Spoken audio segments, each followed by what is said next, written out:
I think it was the, seeing the infectious enthusiasm that my uncle had and carried with him decades later after Plan 9, and in that I was like, this is an amazing world. I mean, think about how these movies were made in sometimes just a couple days, and then the fact that 30 years later they're still talking about him and they're still passionate about them. To me, says that there's something more to them than these are just campy turkeys.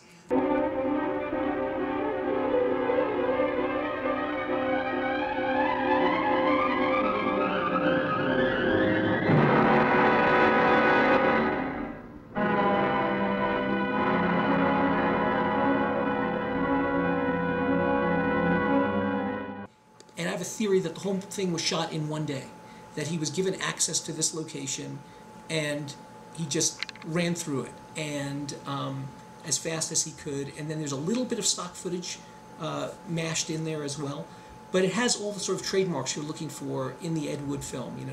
The overwrought narration, the stock footage, all of those things are there.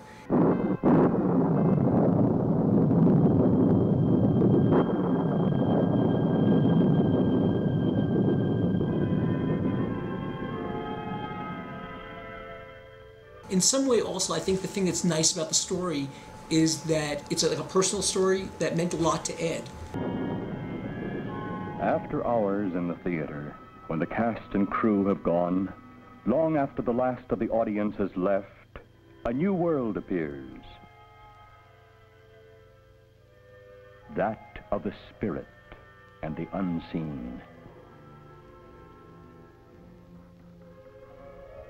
He had studied acting in Washington, D.C., and there's a quote that we recently read in the Ed Wood book where Ed says that this reminds him of being in a theater by himself after no one is there. There's a creepy feeling, and that's sort of what the whole movie is about.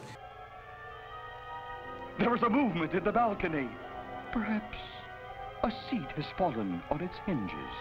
Then, a creak in the galleries.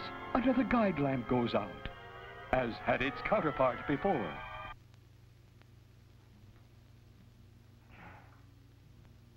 I think they're about dreams, and I think these Ed Wood, my uncle, and his little cadre of characters were, a bit of lost souls. They were on the fringes of Hollywood, and I think they coalesced into this creative colony, so to speak, and worked together to create these movies. And I think that's reflective 50 years later when you watch them, going, there's something else going on here.